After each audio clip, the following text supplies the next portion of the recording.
Hola a todos, mi nombre es X-Moon y hoy voy a leer el libro de Dross, Valle de la Calma. Un chico se asusta porque piensa que el fantasma de la niña va a ir a verlo, pero un adulto lo hace solo porque no puede concebir que sea posible que algo como eso esté pasando. Porque eso solo se ve en las películas, en la televisión o en las personas que están locas. Ella no quería estar loca. Le tenía miedo a eso más que a nada. Pero tenía una base lo suficientemente sólida para sostener la certeza de que no estaba volviéndose loca. Había visto lo que había visto y estaba segura de haberlo hecho. Y era peor, más tenebroso, más triste, más eléctrico, más horrible que cualquier película. Esta era la realidad. Si lo que hubiera visto no valía nada, entonces su posición como jefa de enfermeras tampoco lo valía. Fue en base a sus propias seguridades que estaba donde estaba hoy día. Si Juan, el de la esquina, decía haber visto fantasmas, es porque estaba loco, sin dudas. Pero si Antonella Messina afirmaba haber visto lo que vio, entonces había que tomarla en serio, porque era la última persona que jugaría con algo así, ¿verdad?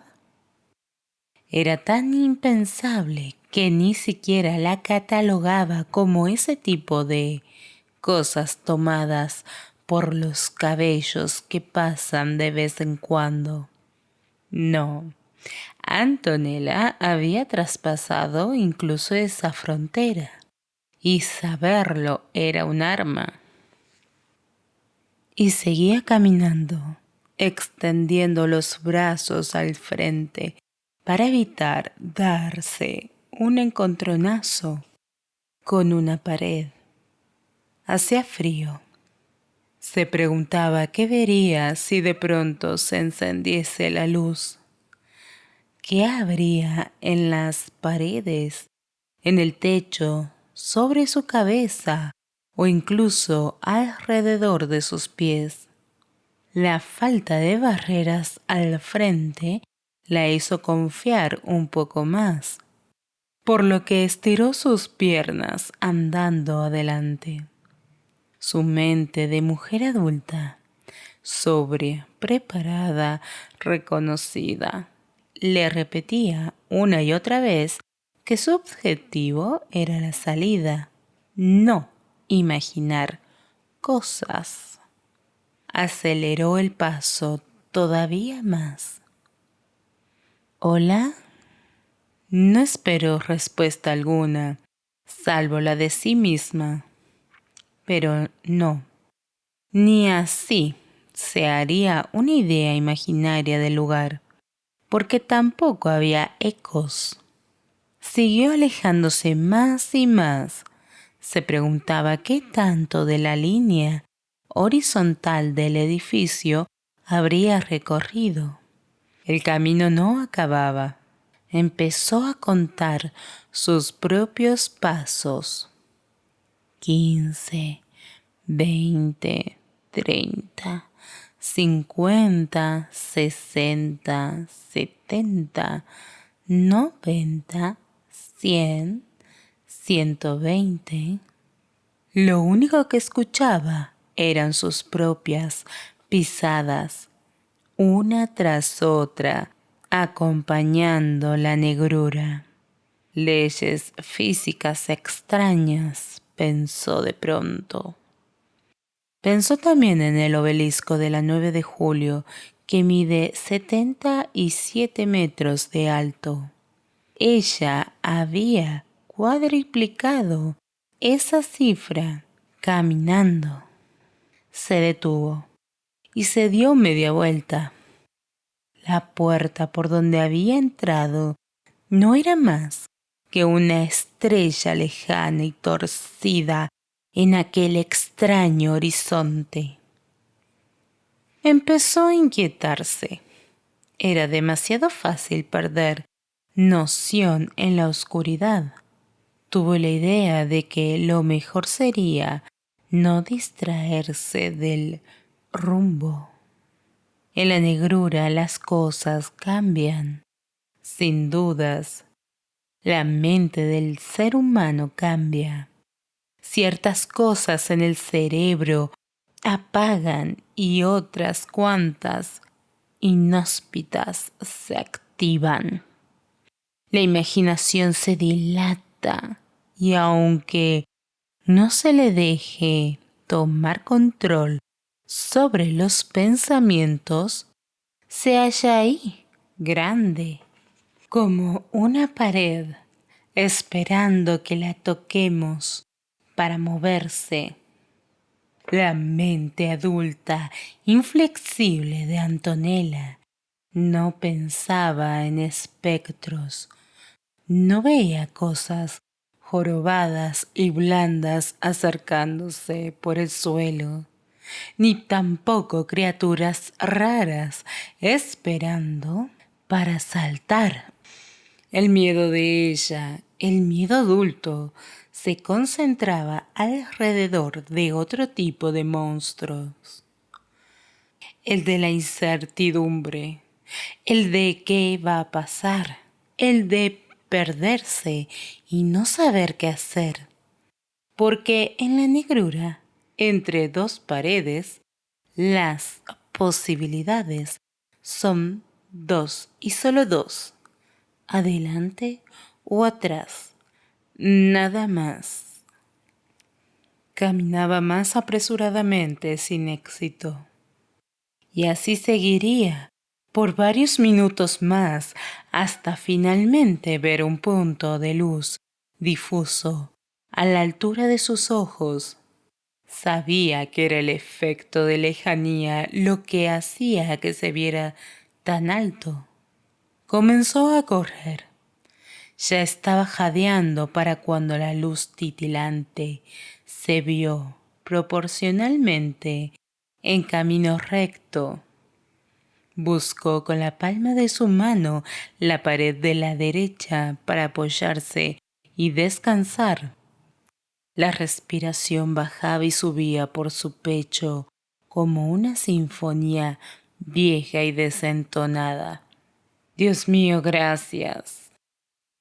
Fue disminuyendo el paso a la vez que la imagen de donde provenía el pequeño resplandor tomaba forma. Era una vela blanca colocada en el suelo frente a una puerta.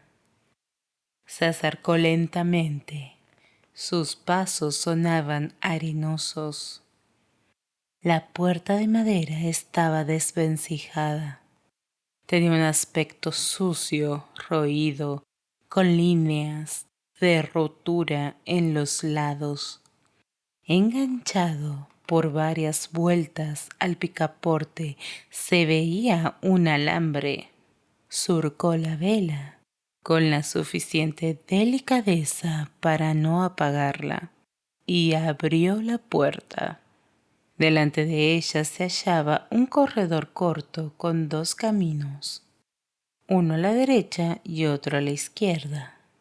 Se asomó en la intersección de las dos vías y vio a ambos lados. En el de la izquierda había una puerta y en el de la derecha una reja abierta, con un fondo negro, perteneciente a un camino límbico, como el que ella acababa de traspasar. Escuchó un murmullo en el fondo de ese camino, un siseo ronco casi monstruoso. Antonella se acercó a la reja. ¿Por qué? Asomando la cabeza al fondo. El carraspeo golpeo volvió a escucharse, haciéndole enderezar la columna. Había algo allá en el fondo que murmuraba con susurros cortantes y se estaba acercando.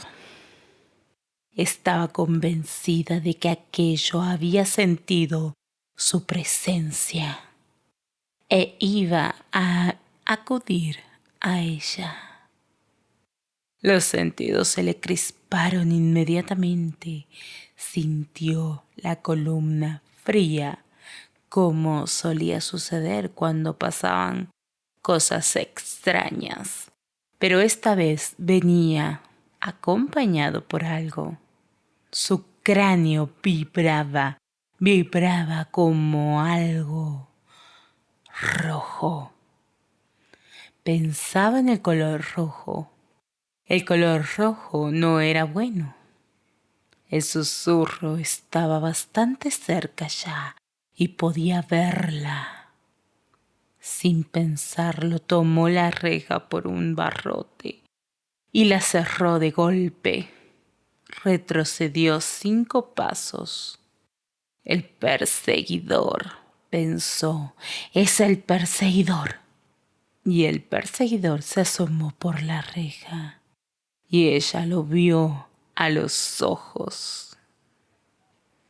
El oficial cabo de Valle de la Calma se ajustaba su pesado cinturón negro al bajar del patrullero, el cual había estacionado en el pedregoso estacionamiento del hotel.